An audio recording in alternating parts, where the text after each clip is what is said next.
Our next speakers are going to talk about the practice of bankruptcy law.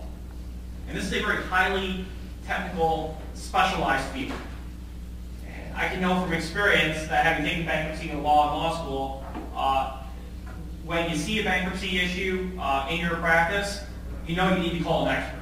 Because it's code-based, it's nuanced, it's very difficult, and really you want somebody like our next speakers, Paula Barron and Lynn Kavner, who really make this their livelihood, that this is all that they do. Ms. Barron first graduated from Randolph-Macon College and then completed her law degree and her MBA at Wake Forest. She clerked for Judge Tice in the U.S. Bankruptcy Court here in the Eastern District of Virginia and has had a long and successful career as a bankruptcy attorney here in the Richmond area and really throughout the Commonwealth of Virginia. Ms. Kavner also clerked for Judge Tice on the U.S. Bankruptcy Court here in the Eastern District of Virginia and practices law with Ms. Barron. She graduated from Bridgewater College and attended my alma mater at Washington Lee University. She is was a two-term member on the board of directors of the American Bankruptcy Institute and is a noted speaker and provides a number of seminars throughout the state, really around the country, on bankruptcy law. Please join me in welcoming Ms. Kavner and Ms. Barron.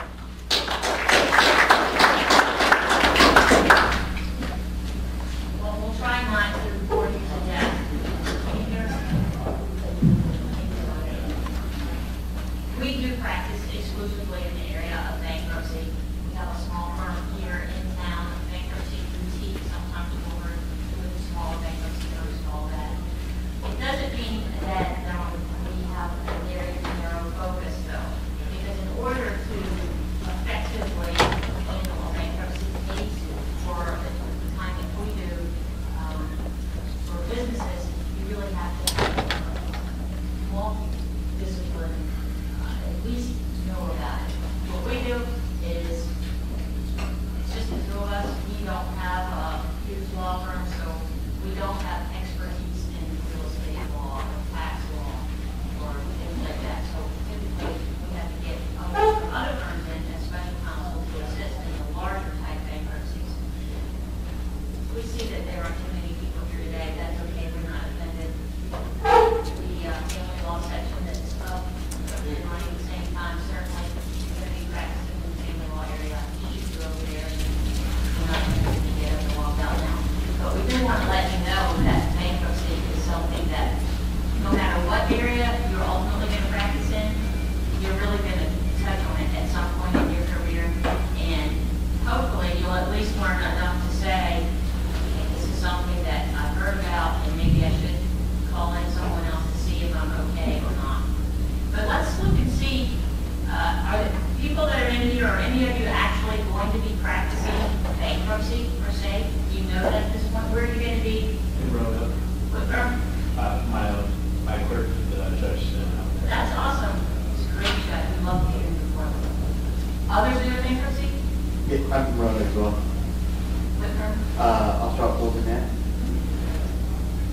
Where?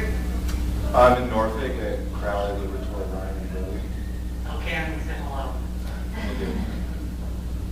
Okay, anybody else that's actually going to a bankruptcy firm? All right, how about anybody going to any other practicing by yourself, solo? We just like to know our audience, FYI, and I want to emphasize here, we speak across the country and we hate going to the talking head seminars. We don't want this to be a talking head seminar. We've done this for several years now and we really want it to be interactive. So as opposed to waiting to the end for questions, if you have a question, raise your hand, throw a bottle at us, do something. We're happy to entertain any questions you may have. So that's why Lynn is grilling and quizzing people so that we can try and tailor some of our comments to specific practice areas and or firm related. Large firms? Okay. I guess the rest are in the middle.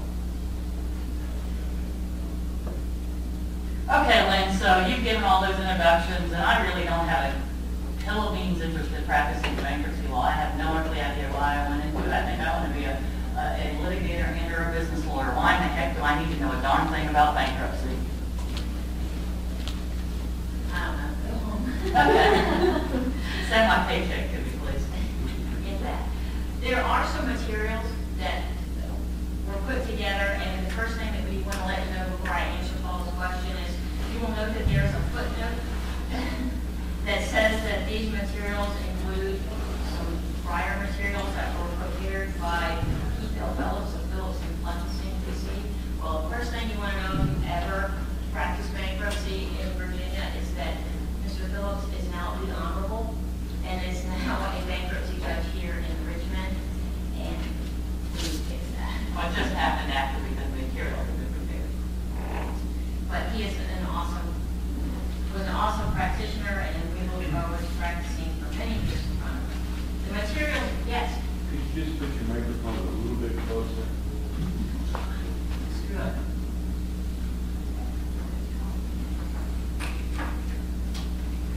If you're a business lawyer, you're going to be drafting documents for mergers and acquisitions, all sorts of things like, who cares about bankruptcy? Well, your duty is to the corporation that you represent, to the shareholders. You need to know that once a company enters what's called the zone of insolvency, the duties shift. And all of a sudden, that what you are telling your client may not be real anymore. And 2 or 3 years from now, your client may be in the midst of huge litigation for breaching fiduciary duties. So bankruptcy certainly comes into play for business lawyers. In addition from the business concept, when you're drafting those documents, we see them on the back end when there's a big mess. And we bankruptcy lawyers love to tear apart your transactional business lawyer documents, and we like to show all the issues with them. So when you're drafting those documents, you may be drafting documents with tax implications in mind, with other things in mind, but we bankruptcy lawyers are going to look at them and see if there was a fraudulent transfer, which we'll talk about later.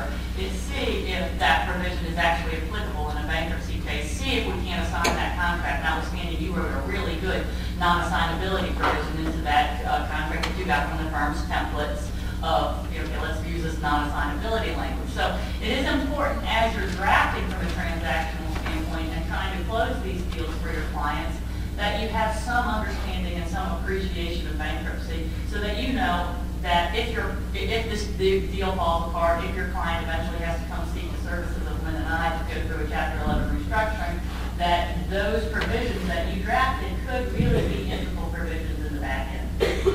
Litigation, you may be on the eve of trial and all of a sudden one of the defendants files for bankruptcy. You'll learn about the automatic stay and how, Paul's going to tell you more about that later, but how the whole litigation plan may go out the window. So you need to be aware that when you hear the word bankruptcy, stop and say, how am I impacted by that? Also, it's not just business lawyers, litigators, all practice areas themselves are impacted by bankruptcy.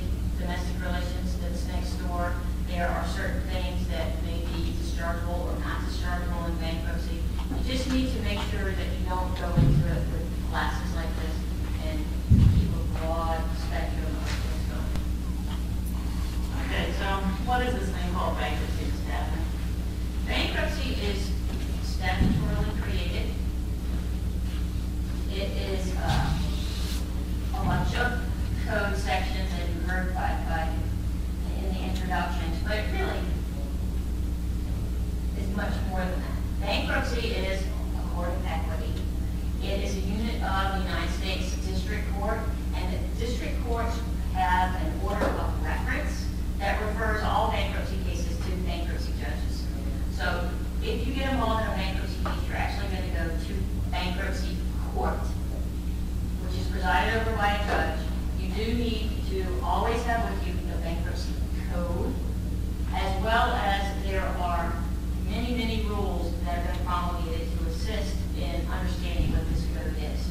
Now, the purpose of bankruptcy is twofold. One, to provide a fresh start. You'll hear that a lot with respect to consumer bankruptcies, individuals who, over their head, credit card debt, medical debt, lose their jobs. File bankruptcy to get a fresh start, and have their debts discharged, the slate wiped clean, and to move on to a new day. Second side of bankruptcy is, okay, you give the debtor a fresh start, but what it also does is it provides a process for an orderly liquidation of the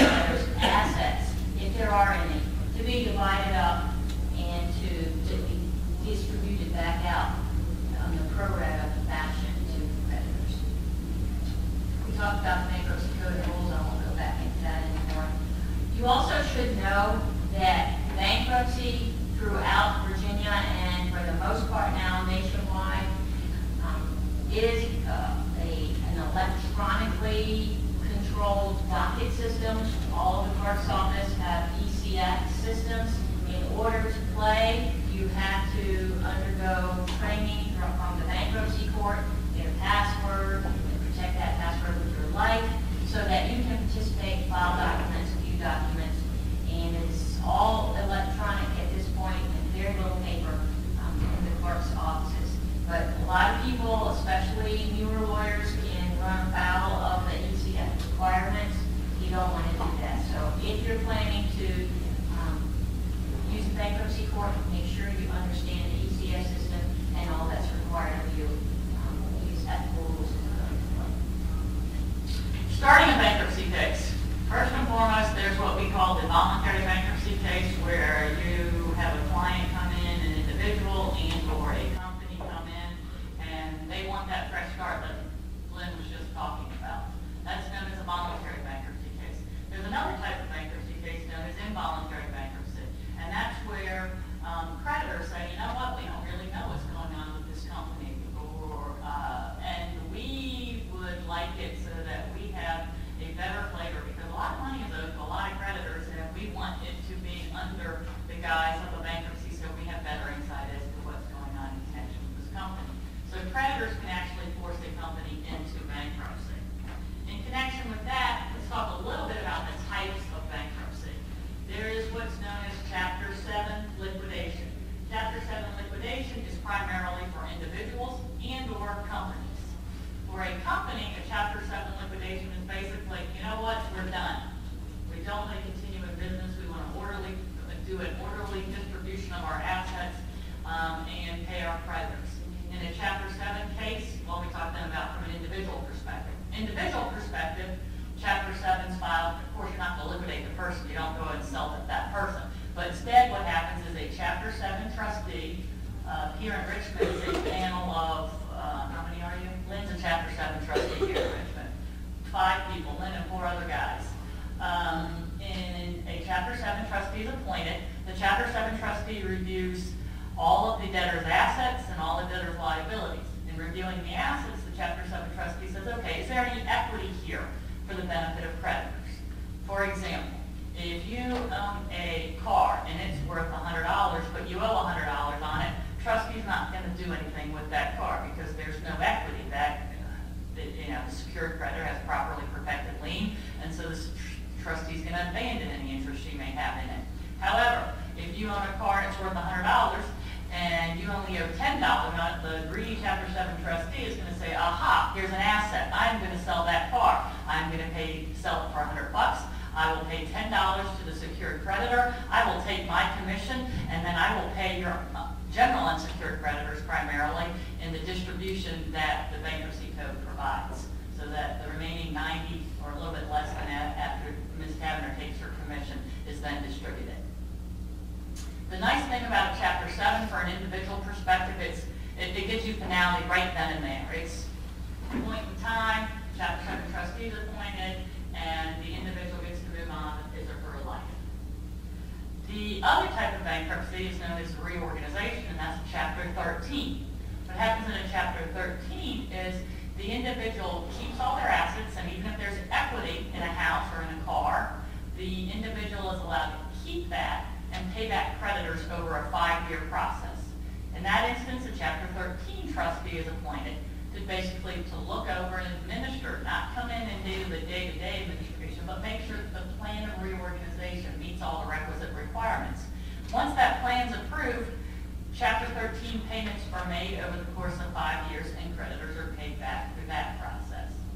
In connection with some of the typos in our work, we actually did not update every year the dollar amounts increase, and so you'll notice on pages where we talk about Chapter 13, debt limits that are referenced is actually $360,475 as well as $1,081,400.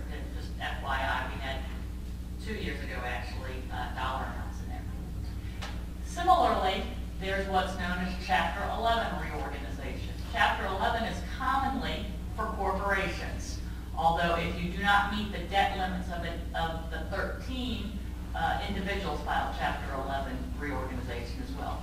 But basically what happens in the Chapter 11 reorganization, a company will say, you know what, we have a really good solid business, we shouldn't have expanded into this other area. If we could just shut ourselves of that business line, we think we can be very successful. And so a bankruptcy case is filed in connection with that. The the unsuccessful line is shed, and you go forward pursuant to a plan of reorganization where you propose to pay your creditors back over time. Unfortunately, what happened in the last couple of years is Chapter 11 reorganization quickly became known as Chapter 11 liquidation because companies were not able to successfully reorganize. And in Virginia, it's unfortunate because we have the example of Circuit City and Land America, instances where those companies were actually liquidated. Other types of bankruptcy cases, we touched briefly on the materials. They don't happen a lot, but you should know there's what's known as Chapter 12, which is basically 13 for farmers. There's municipalities. That has gotten a lot of press lately with some of the California municipalities and Michigan municipalities and or cities. And then finally, there is something that actually is relatively trendy right now, but doesn't happen a lot here in Richmond, Virginia, or in Virginia, and that's Chapter 15. That's kind of a foreign entity has filed in a foreign jurisdiction, and you want to have those laws recognized here in the United States, and so you file this into Chapter 15 here in the United States. Case is now filed. You're in the proper type chapter. Let's say we're in Chapter 11. What next? Well, Ms. Catherine touched a little bit on this. The first and foremost thing you need to know when you hear that somebody has filed bankruptcy, it is the automatic stay. That automatic stay is very, very, very powerful. If you are planning to go to court tomorrow on a litigation matter where you are suing your company and they have filed Chapter 11, you can bet your bottom dollar that that case is not going forward tomorrow. And even more importantly, if you do try to go forward tomorrow, you and or your client may be opening yourself up to sanctions because the Bankruptcy Code provides that if you have willful violations of the automatic stay, you will be sanctioned. Let's say you represent a company that deals in foreclosures and or repossessions. Specifically, you represent somebody, a finance company, and your client goes and says, you know what, in default, can I go get the car? And you say, sure. Better make sure a bankruptcy case hasn't been filed because you snatched that car and a bankruptcy case has been filed. That automatic stay says you may not snatch that car anymore, and you are now subject, you and your client, to sanctions. There are, in 2005, Congress came in and did revamp the Bankruptcy Code somewhat. There are now many more exceptions to the automatic stay. That, to me, has caused more issues for non-bankruptcy lawyers than it was intended to, because so many people now think, oh, well, you know, the automatic stay isn't what it used to be. It's watered down. I can do this and deal with it later. That is not the case. We're seeing more and more sanctions after 2005. So, yes, there are exceptions. Yes, you should always look at those exceptions to see if it fits into the exception. But I would advise you err on the side of caution and assume the automatic stay is applicable. Another thing you should know about under Chapter 13, there's what's known as the co-debtor stay. So husband and wife own a vehicle.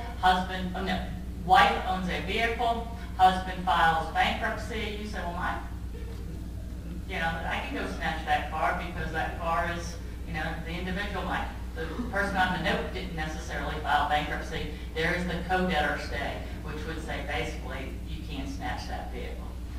Long and short of it, I rambled on for a long time, but just know the automatic stay is a very powerful tool for both bankruptcy practitioners as well as for other practitioners. Be careful of it. Okay, Lynn, we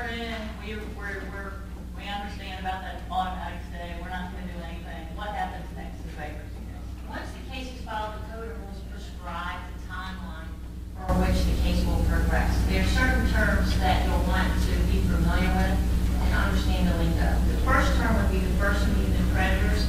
Usually within 45 days of the case being filed, the debtor, whether it be an individual or corporation, is required to to testify under oath with regard to all the assets and liabilities that it's scheduled in its case. This is usually done at the Office of the United States Trustee, and in most places there's a little room set aside with a tape recorder, a desk for the trustee. Either the Office of the U.S. Trustee will preside over corporate cases, the penal trustees, or the Chapter 13 trustees preside over the consumer cases. Creditors also have the right to attend and to ask questions as well. The purpose of the questioning is specifically, though, with respect to the assets and liabilities that have been scheduled. If you want to conduct an intense deposition, that's not the time or place, and you should, another lingo term, know, do a 2004 examination. You can, as prescribed by the rules, have the court enter an order that allows you to take a further in-depth examination pursuant to Rule 2004 of the bankruptcy rules. And that's something that as a creditor you want to know about. Once that initial meeting of creditors takes place, there are other things that fall in as well. If you want to object to certain exemptions that the debtor may have claimed, you have 30 days from the conclusion of that meeting of creditors to get your objection on file. You need to pay particular attention as to when that 341 meeting of creditors is concluded. If you missed that timeline, you missed it and you're out of luck. Hey, Lynn, you throw out a couple words there. What the heck is the Office of the United States Trustee? It is an arm of the Department of Justice, which oversees the bankruptcy system, if you will, of the courts. From the Chapter 11 perspective, it attends most of the major hearings, at least until a committee of unsecured creditors, if one, is appointed.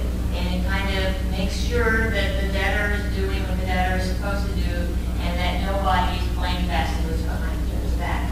You also said something about schedules, the debtor's schedules. Is that like their calendar?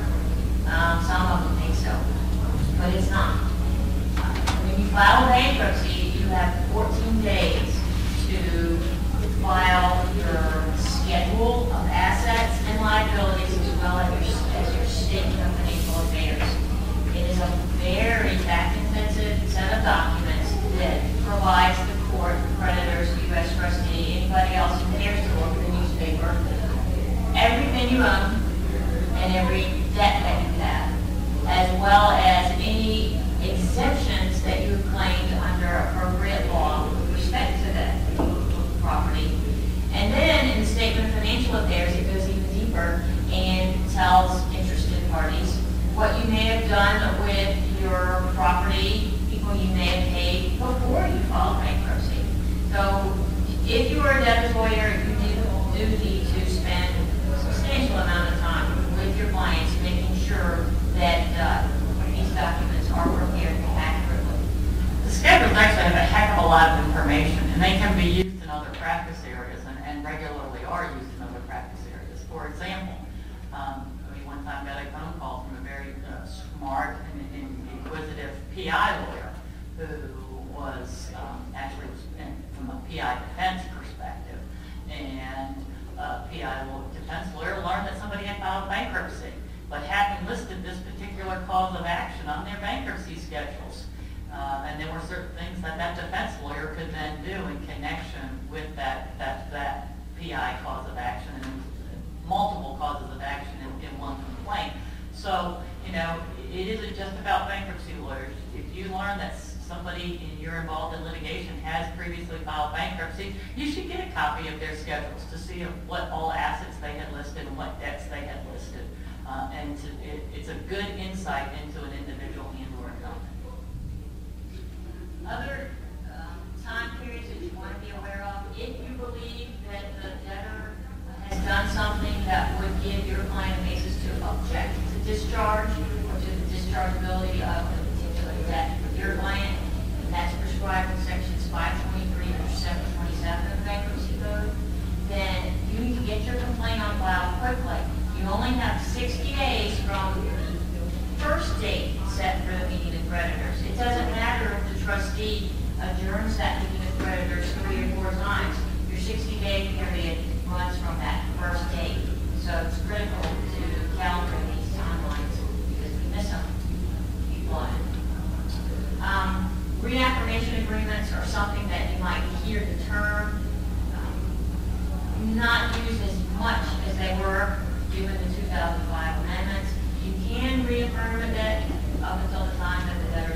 charged, okay, but if you're going to be involved in reaffirmations, you need to study the code, study the law, and because there are a lot of new rules and opinions by bankruptcy courts that will apply. So make sure you understand the law. The other item that you want to make sure that you calendar is the deadline for filing a proof of claim.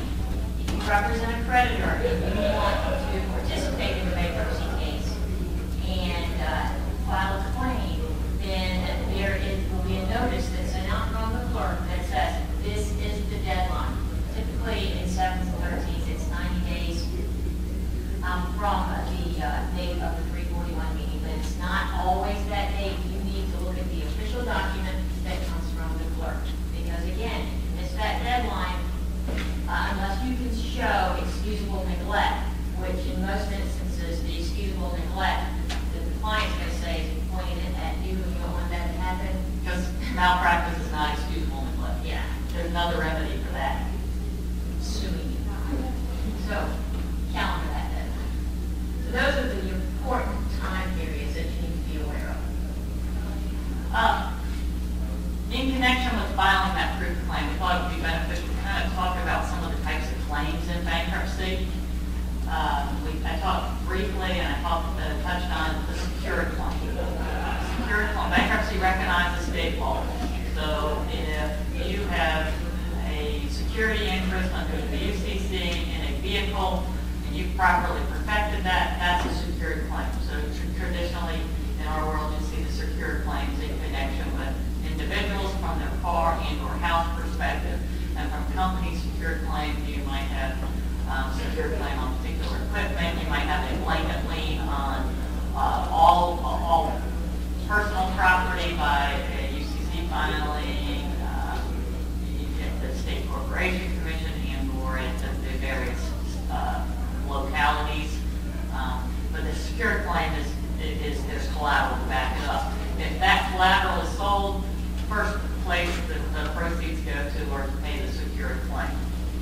The next type of claim would be an unsecured claim. Unsecured claim is if there's no collateral to back it up. Unsecured claims are basically broken into two components: priority claims and or in our world we call them GUCs, general unsecured claims.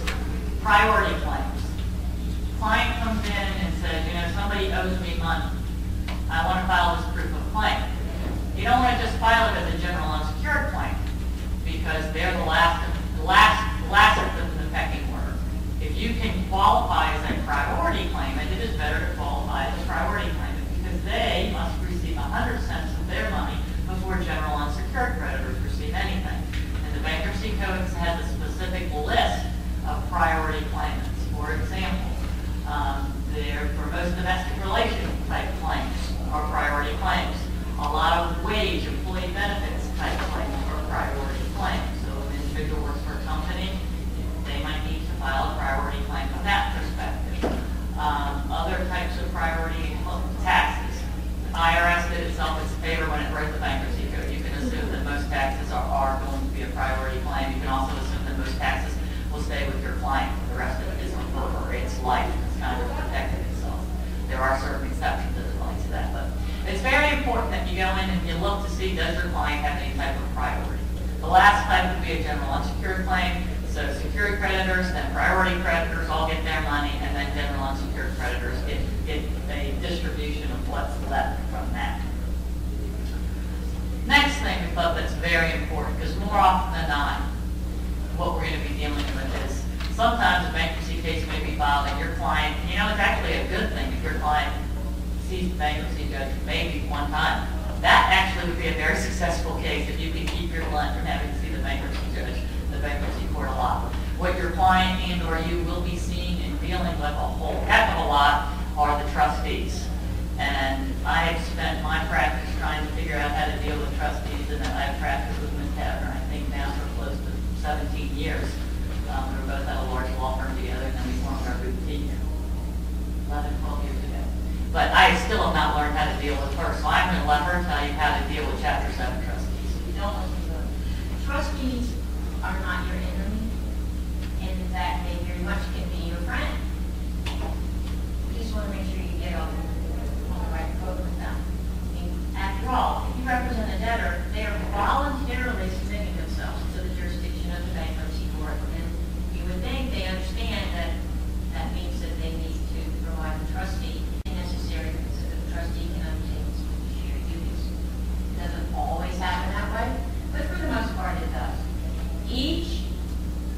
division, and sometimes it varies from locality within the division, has different little nuances about the way that the trustees practice and what they require.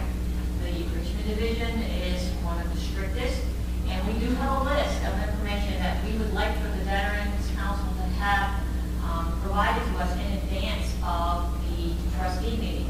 You gotta understand there are 10 to 12 cases scheduled every hour, and my next stop, I go through 3 o'clock. So that's a lot of cases that I need to review. The more I can review in advance, the quicker everybody's going to get out of it. But that's not really the reason to do it. The reason is to make sure that I have the information to allow me to do what I need to do. From a debtor's perspective, it's helpful to provide you with necessary lien information so that if you have a home, you want to keep your home, and you want to keep the trustee out of it, you want to show the evidence of the mortgage, the deed of trust, the value on the home, how much you owe, an actual payoff, not just you saying this is what I owe. So that at the end of the day, I can look at all that, I can verify it is without a lien. I can look at your exemptions and you may have claimed a couple grand in equity. I can say, you know what, there's nothing here. I'm going to abandon the estate's interest in that property. You go try and work it out with your secured creditor. That's always very helpful to have in advance. If I don't, if you bring it to me at the meeting of creditors, and then I'm having to shuffle through all this paper, I kind of get a little grumpy about it, and some of the other trustees do too, and it just makes it more difficult. And it really is doing a disservice to the entire system, because everyone that is getting put behind. And at the end of the day, you and your client, I don't have time to let it go. So that's not good. But what the trustee has to do, assuming that everybody is provided all the necessary information, the job is to review all the assets and to see if there are anything that's available to actually liquidate, to distribute back out on the other end to the different types of creditors that Paul has talked to you about. I will tell you that the majority of cases are no asset cases. I file a report that says this is a no asset case. I receive $60 for my work, and the case is closed. They never see the bankruptcy judge. But there are many cases that require a lot of work, and the way that I am paid is based upon the amount of assets that I bring in, and that's why many people think that the trustee is a bad person, because I'm out there snooping around trying to bring assets in just to pay myself. Well, I'll tell you that it doesn't happen that way, and it's only after we make a very good faith determination that there are going to be assets in the street of creditors that at least I will go to that trouble to liquidate that asset. Len, you mentioned another word, we've said it a couple of times here, and we apologize, we're trying to spit out a heck of a lot of information. This session, in essence, could be a whole week, but exemptions, and you just touched briefly on exemptions, and actually it was a very good book that Liberty Steele has on the whole chapter on exemptions that Lynn and the Judge Tice are the authors of, so they, I know you've been probably for 3 years on this, and put us all to sleep. Briefly. But you do need to know about exemptions. Debtors have the right, well, let me back up. The bankruptcy code has a list of exemptions that are available to debtors.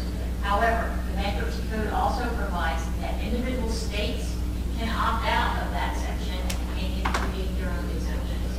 In Virginia, we have opted out. So you can disregard what the bankruptcy code talks about exemptions and instead go look at our own laws. There are various types of exemptions. For debtors exemptions, the name will hear, and they are very poor. You don't need to keep a lot. Family Bible in Virginia. But you should go through it. You do get to keep a car to a certain amount of value. So they can, in many bankruptcy cases, cover a lot of your debtor client's assets. In addition, section 34.4, 34.17, but look at code section 34 of Virginia Code, that outlines many additional exemptions and talks about what's called a homestead. Don't be mistaken, it doesn't just include your home. It can include real estate or personal property, and but there is a monetary limit. It depends upon your age, the amount of dependents that you have, but it is very key that you understand what those things are. In addition, debtors do have the ability to claim exemptions in certain retirement funds, IRAs, They have to be appropriately determined to be exempt under the ERISA laws. So it is something we talk about forever. But you need to be aware of it. If you, as a creditor, look at it and say, this isn't right, these exemptions aren't proper, you cannot object and have the bankruptcy court make the determination as to whether or not these exemptions are valid. We're throwing a lot out. If anyone has any questions, don't hesitate. Next kind of category we're going to talk about are bankruptcy-related causes of action. In the bankruptcy code, you may have a client who is struggling a little bit from a financial perspective, and you're advising them, you've done some transactional work, and they start paying creditors. But you know what? They are paying certain creditors and not paying other creditors. And then ultimately, a bankruptcy case has to be filed. Well, paying certain creditors and not paying other creditors until that bankruptcy case is filed, there's really nothing wrong with that, as long as you're not breaching any fiduciary duties. We'll put that aside, saying, you're not in violation of the duty of care and/or the duty of loyalty. Under Virginia state law, there is no such thing as a preference. However, once a bankruptcy case has been filed, there is now a cause of action what's known as a preference. And what a preference does is, a preference says, the concept behind a preference is, we want to treat similarly situated creditors equally. And if 3 days before a bankruptcy case was filed, ABC company received $100 on its $100 debt, and the other XYZ company got $0 on its debt, conceptually what we would want to do is we want to bring that $100 back into the estate, and each of those two companies then would get $50 of their $100 debt, 50% of their distribution. That's the concept. So the bankruptcy code has a look-back period. 90 days from a bankruptcy filing, you look and you see who got paid from a non-insider perspective. Similarly, you look back 1 year for insiders. So in an individual filing, if you pay a family member back, 11 months ago, your brother lent you $100 and you paid that $100 back when you got your paycheck. Absent some defenses to that, that is technically a preference under the bankruptcy code. The bankruptcy trustee will sue for that $100 and will redistribute it out. So, it's not a very favored provision in the bankruptcy code from non-bankruptcy practitioners. And I can tell you as a bankruptcy practitioner, it's frustrating to have to sue on that. And I'm doing that right now in 2 of Lynn's Chapter 7 trustee cases, and it really stinks. But she has a fiduciary duty to pursue it. For example, the Virginia State Fair file. Lynn is now the Chapter 7 trustee. She's finishing that up. All the assets were sold. The fair continues, but Lynn now has to go through all the claims. The day before Thanksgiving, I had to sue many of the Richmond businesses for preferences, and that's done. But nonetheless, it's part of the code. Lynn has a fiduciary duty to pursue it, and I have to explain to everybody why they provided valuable goods and services to the state fair, but nonetheless, I am still suing them. Similarly, there's what's known as fraudulent transfers. Now, everybody hears fraud and says, oh my gosh, I didn't commit fraud. There's 2 types of fraudulent transfers under the bankruptcy code. There's actual fraud, and we're not going to spend a lot of time talking about actual fraud because that's anything like itself, actual fraud. Done with the intent to hinder, delay, or defraud creditors, that's a no-no, and that transfer or that transaction can be undone in the bankruptcy code. Then there's what's known as constructive fraud. And this is where many times we've had clients come in and say, how can we be sued for fraud? We didn't commit any fraud. And we have to explain, well, this is constructive fraud. The bankruptcy code changes Virginia law. We all learned in contracts, and contract is good as long as you have a peppercorn for consideration. So if I sell Lynn my pen's worth $100, but I like her and I want to give her a deal and I can sell it to her for $1, okay, under Virginia law, there's your peppercorn, that's a valid transaction. Bankruptcy code, bankruptcy case is filed. That transaction now became a fraudulent transfer because the bankruptcy code changes that consideration requirement from the Virginia requirement of peppercorn. Now it's reasonably equivalent value. So $1 is not reasonably equivalent value for a $100 transaction. The bankruptcy code allows me to get my pen back, the trustee gets my pen, the trustee sells my pen for $100 and distributes those proceeds out to creditors. Once again, it's very specific from a defense perspective, and if this is some litigation you were brought into, highly recommend that you either seek co-counseling or just get download information from bankruptcy practitioners who can help you with the various defenses.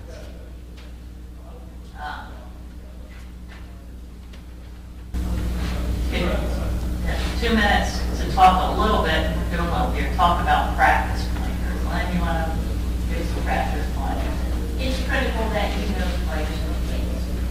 It goes unsaid again, the judges, but as important, or probably more important, you may come into contact much more often with the law clerk for the judge, as well as the judicial assistant. In some places, the judicial assistant actually sets the judge's schedule. So you want to know the names of those people and have a good relationship with them. Clerk's office is similar. Even though it's now ECF filing world, there still are people in that building up there, and they do still look at the quality control. You want to know them by name, you want to know who is in charge of your case, so that you can be able to say, hey, this just happened, I'm not quite sure, please look at that. Instead of having the other way around, them calling you and saying, I don't know who you are, you just filed something and you completely screwed it up. So please, go to the clerk's office. This is something, regardless of where you practice from a litigation standpoint, be respectful of clerk's office personnel.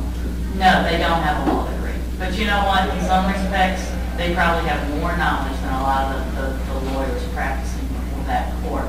And we lawyers tend to think that we're better than people at times. And I remember when I was a clerk, and Judge Tice came in, and a lawyer had just really given a case administrator a hard time. And it was a valuable lesson for me to learn, because that case administrator went and talked to the judge, and then the judge then knew about it. And, you know, those case administrators could make or break your practice. And just because you have a law degree and they don't, doesn't mean you're always going to be right. They can help you work through some nuances because they've seen a heck of a lot more than even Lynn and I have in the many years of law practice. Yes.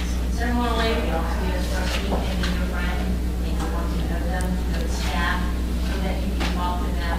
And you don't want to just meet these people for the first time when your case is called. First thing we do when we file a Chapter 11, it's many cases not even after we file, before we file. We call on QST note, hey, this is coming, this is what's going to happen in this case. We'd love to sit down and talk to you and let you know about it. That goes a long way. So again, just know all the players and In conclusion, Lynn talked about it a lot when she was talking about case management and case administration. There are a heck of a lot of deadlines in bankruptcy, whether you're representing the debtor or you're representing creditors who may be owed money and finish on that case. You can't emphasize enough, get a good calendaring system in place, have checks and balances, and make sure that you know those deadlines and when they're coming up. Because like we said, malpractice is not excusable neglect. There's a remedy for malpractice, and that's contacting your carrier and having to defend the malpractice claim, and that's never pleasant. if you have questions, we answer hypothetical questions all the time. And wherever you're practicing, I'm sure there'll be people that you learn quickly, understand the system, and help you answer your questions as well. We are now 1 minute over. We spit out a heck of a lot of information. I think we only put half of you asleep. So we did our job today. I'm happy to entertain any additional questions.